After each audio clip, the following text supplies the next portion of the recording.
girls, keep the Epstein files at the top of the news cycle. And I think, you know what? Our listeners are smart and they are correct. And much to my surprise, we have a strange ally in this plight of ours. And one, Melania Trump, randomly had a press conference yesterday and addressed the Epstein files directly. And before we dive into her video, which is delicious, I want to first paint the picture of Melania and Ghislaine Maxwell's email communications that were dribbled out in one of these Epstein drops. Pop this up. Sweet Pea, thanks for your message. Actually, plans changed again, and I am now on my way back to New York. I leave again on Friday, so I still do not think I have time to see you, sadly. I will try to call, though. Keep well, G, X. And then we have, Dear G, how are you? Nice story about JE in NY Mag. You look great in this picture. I know you are very busy flying all over the world. How was Palm Beach? I cannot wait to go down. Give me a call when you are back in New York.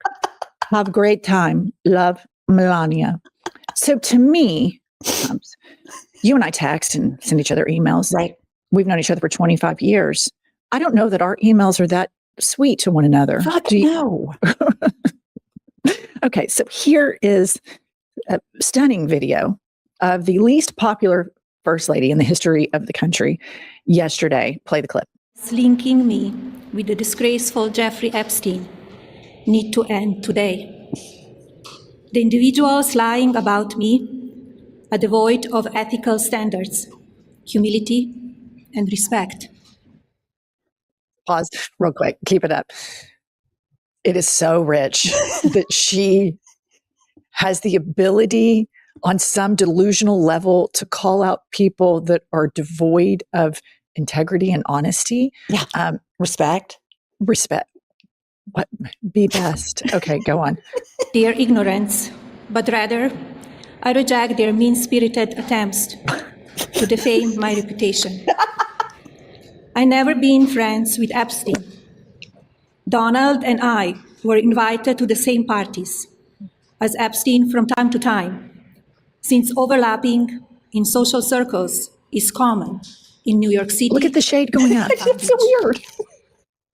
Somebody's like, peekaboo. Like, what's Melania doing in there? What's going on? Okay, so here's the craziest thing about this, right? A journalist, because, you know, Trump is like a psycho dialer. He's on the phone constantly with people. He will not get off the phone. And so there's reporting suggesting that she did not give Donald heads up. Put this up. Jacqueline Almany says, just got off a quick phone call with President Trump, who said he didn't know anything about Flotus's statement prior to her on-camera appearance, but that he was in a meeting about the war and couldn't speak further. She didn't know him, he added before hanging up, referring to Epstein. Crazy. Pumps. First of all, why is he answering the phone while in a war meeting? That's question one. Because he's a psycho dialer. Because he doesn't give a shit what's going on with the war. He's more interested in what the reporter wants to know. Here's the thing. Do I believe that he didn't know? I kind of find that hard to believe. But the most important, fantastic part is Melania Trump rolling out there and saying, all the connections saying we have to, I mean, it has to end right now. And it's like, okay, Melania, well, now you've put a cork in it. We're done. Melania, you created the biggest shitstorm about this. You did this. And here's the deal. Everything that people are saying is backed up by voice recordings of Jeffrey Epstein, emails, and photos. So shut the fuck up. Okay. All right. Moving along. She also called for a public hearing for Epstein survivors, leading to the release of this letter. Aaron Parnas is reporting, breaking, Epstein survivors release a statement in response to Melania Trump's address.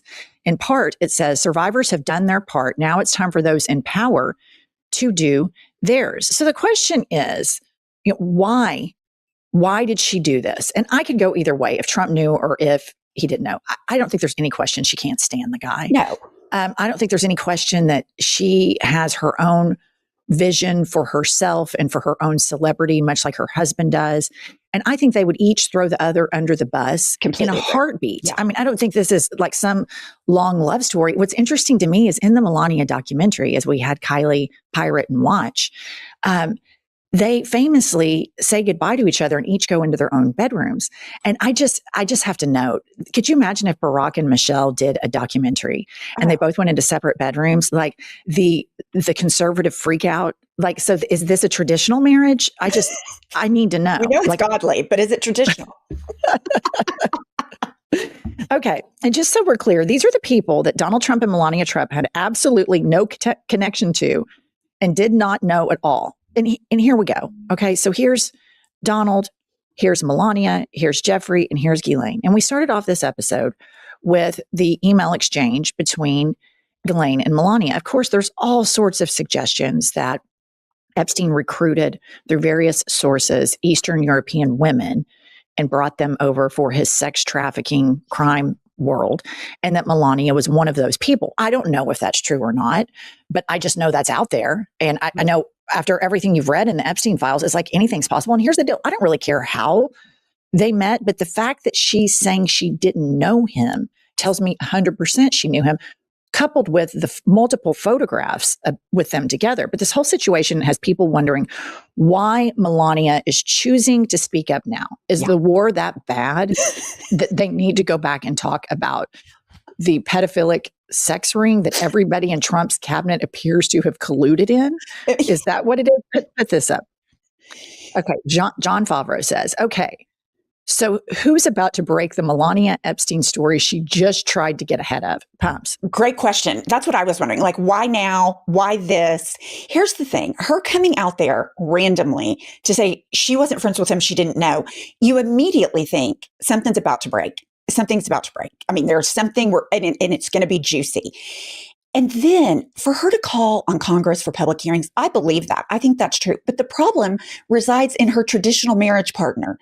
He's the one blocking the Epstein files. That's who could release the Epstein files. She knows he's not going to. She knows he's not going to release the files. She knows this is all just to make her look good. But whatever is coming, but here's the thing. So he started a war to get away from Epstein. The war's going so poorly, we're back to Epstein. Like, when is something going to break on this thing? I mean, it's got to be big. Don't you think it's big? I think the Epstein file in and of itself is big. Agreed. I think that this is the biggest political cover up in global history. Yep. And I don't know what her motivations are, but I know that every time I try to apply like a normal person's logic to this regime or the people around it, it falls apart because these people are illogical, diabolical machinators that are going for some random global domination or vapid global popularity. The Daily Beast is reporting the following. Pop this up. However, in recordings obtained exclusively by the Daily Beast and published on the eve of the 2024 election, the convicted sex offender was heard bragging about his close friendship with the president and first lady. And I just know from everything that I've read in Jeffrey Epstein's own writing, I mean, he was really close with Donald and by proxy, Melania. He was spending in Trump 1.0 after he was already a convicted sex offender. I believe it was Thanksgiving with Trump in the White House. And here's continued reporting from the Daily Beast. Epstein even claimed that the first time Trump slept with his now wife was on his plane, dubbed the Lolita Express. In her statement, Melania said she had never been on his plane. And as she said, the lies must stop today. And it's just like, you can say that all you want to. It's not going to happen. All the press conferences you want to with robots. You can make Jeff Bezos spend $70 million on a wretched documentary. You can parade around with the Easter Bunny at the White House as your husband calls you a movie star. The facts remain. You guys are in the middle of this child sex ring. And he tried to detract from it with Venezuela. Yep. And then now we're at this horrific war with Iran. And it remains that not only Trump, not only Melania, not only Howard Lutnick, but all of these oligarchs that are funding fascism are all in the middle of the Epstein files. The very first law firm that bent the knee to Donald Trump, that lead partner, Epstein files. It seems to be a feature of people surrounding Trump in Trump 2.0, that they are all featured prominently in the Epstein files. Pumps.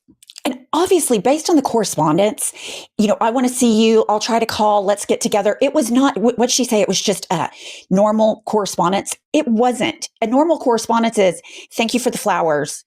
That was so kind of you. That's it. Not trying to meet up, not trying to get calls. Here's the deal. Here's what I think. Melania Trump was buddy-buddy with Ghislaine and Jeffrey. She hooked Trump, who was a big millionaire. I am sure she's had buyer's remorse more than once on that deal. Be that as it may, he is the person that has total control over all of the survivors testifying publicly, release of the files. It reminds me of Be Best. Like, I don't want internet bullying. The biggest bully on the internet is your husband. So like, clean your own fucking house, Melania. Nobody is buying the bullshit that you're trying to sell right now. And let's just remember that the acting attorney general right now, Todd Blanche, is the guy who went to meet with Ghislaine because it was rumored that the leak to the Wall Street Journal, the letter, was Ghislaine sending a signal like, I will screw your presidency up unless you tend to me. So Todd Blanche, Trump's current fixer, the man who got him convicted of 34 felonies, clearly an incompetent lawyer, goes to meet with Ghislaine Maxwell. The next thing you know, after this meeting, I'm deducing here that there was cooperation via Ghislaine Maxwell that gave assurances to Todd Blanche that she was not going to be a threat and the truth was not going to be a threat to his presidency, and that she gets moved to a cream puff prison where she's parading around with a puppy.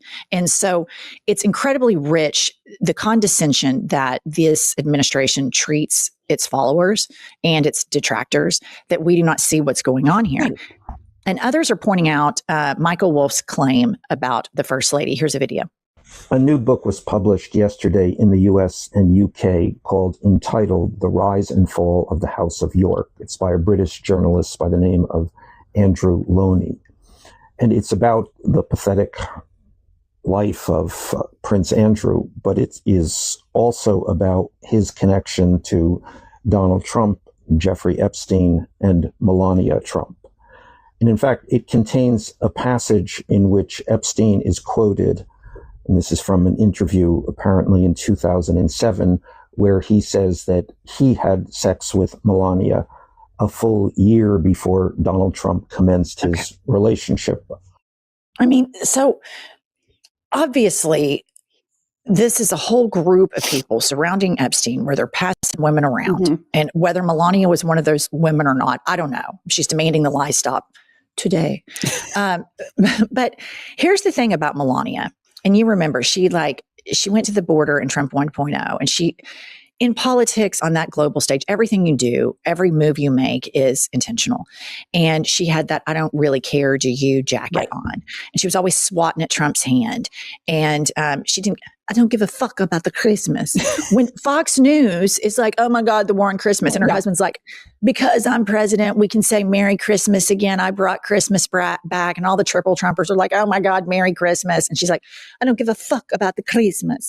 and then she did all that story reading, that weird ass story reading to children this year out of the Christmas books. It's just, on top of these people being so morally depraved, there's no self-awareness as to their likability, particularly Melania's. And so this will surprise you zero. Here is where Melania's approval is. And so when we think about why is she doing this, is it to dick over Donald Trump? Did Donald Trump tell her to do it? Is Michael Wolff, he has all of these tapes. Is he about to release something? I can't help but think with Todd Blanche that there isn't just a miles deep cover up that's criminal at this stage with the acting AG there with Pam Bondi gone. But Melania Trump is wildly unpopular with the American public. Play the clip. That the American people really don't care for Melania Trump. Take a look at this. All right, let's take a look at Melania Trump's net favorable ratings. Look at this. The lowest ever. The lowest ever. We're talking about now 12 points underwater. If you go back a little bit more than a year ago, she was 3 points above water. You go back at this point, about this point in term number one for Donald Trump. Look at that. She was 30 points above water. So at this point, historic lows for Melania Trump. These numbers are absolutely awful. And I have to say, this is wild for a first lady to be that historically low. I couldn't stand George W. Bush, but I didn't have an unfavorable thought about his wife, Laura. I didn't. My focus was on him. But the Trumps are so hated, and they want so desperately to be the cool kids. And I think in a to some extent, she's spiraling because her documentary was an embarrassment, a complete flop, a total failure. You had all of these people trying to buy up tickets, empty theaters, immediately goes to streaming, total flop. Everybody hates her. I think everybody liked her a little bit more in Trump 1.0 because she was slapping his hand and you could tell she hated him. So it's like, okay, she hates him. So maybe I don't hate her. But this round where they try to have you seen them awkwardly kiss? This Trump 2.0, it's so nauseating, It is right? so nauseating. And, here's the deal. I'm not limiting my optimism about the Epstein investigation to the DOJ because that's dead in the water. But, other countries have opened investigations. I'm like, maybe they found something. I cannot believe she just woke up on a Thursday and said, I'm going to go tell everybody to stop talking about Epstein. I didn't know him, despite all the evidence being out there to the contrary. There is something. Think about this. What if initially, Melania was a victim of all of this too. Right. And then she ends up the longest documented case of Stockholm syndrome. It's just, I can't stand her. She's an adult. She has agency. I think she is a horrible first lady.